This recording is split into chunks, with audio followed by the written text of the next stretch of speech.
Steiermark, da bin ich her.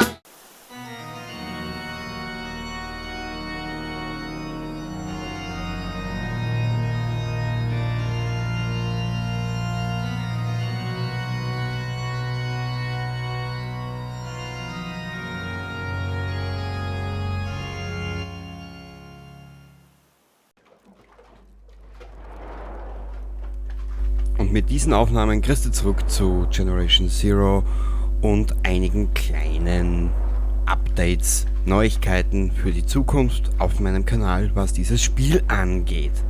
Ich will mich kurz und schmerzlos halten.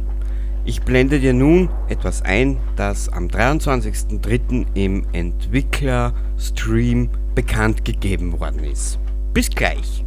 Wish for this game. We will actually, with the next update, have a little update to the inventory sorting. So, With the next one. Oh, yeah. So there we go. We listened, and we tried to Amazing. make life easier for you.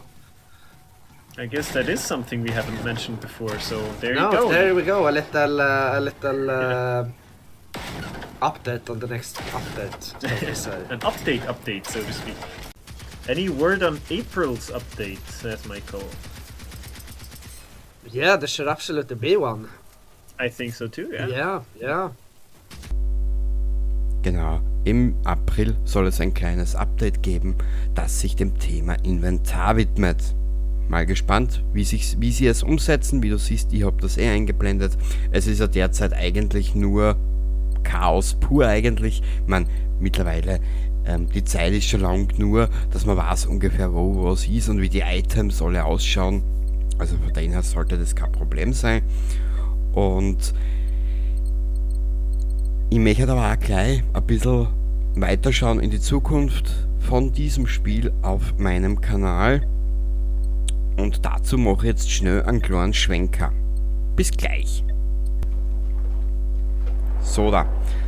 Und zwar, gehen wir so, es ist ein langer Weg gewesen bis dato. Wir haben jetzt noch vor uns den zweiten Teil des Reaper-Kampfes und die Basisverteidigung auf schwer. Danach werde ich diesen Spielstand einmal gedeihen lassen, ruhen lassen, werde ab und zu ein bisschen was farmen, damit wir für die Zukunft ein bisschen mehr haben. Und danach werde ich mich fast nur mehr auf die Geschichte konzentrieren. Die ist sehr umfangreich und auch was sehr Spezielles. Das Let's Play wird auch weitergehen. Da habe ich noch knapp 600 GB, die ich rendern kann. Ja, es wird ein relativ umfangreiches Let's Play, inklusive parallel laufend die Geschichte als Nicht-Let's Play-Format angesetzt und so geht es dann im Laufe der Zeit weiter. Prinzipiell wird es dann nur am Sonntag stattfinden, das Ganze. Der Sonntag wird dann der Generation Zero Tag. Aber das wirst du dann alles in der Zukunft sehen. Genau, so werden wir es machen.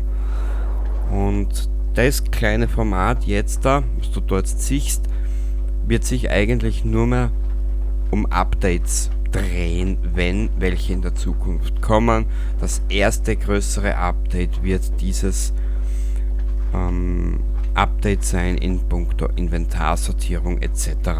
Genau, kurz und schmerzlos, die Zukunft mit diesem Spiel wird noch einige Zeit in Anspruch nehmen und ich möchte mich nun auch anderen Projekten widmen. Die Zeit werde ich mir dahingehend nehmen. Ich habe jetzt soweit alles aufgenommen, was ich brauche und auch in puncto Generation Zero bin ich soweit fertig und Episode 19 des Let's Plays wird auch bald erscheinen. Genau, machen wir es kurz und schmerzlos. Man sieht sich und Baba.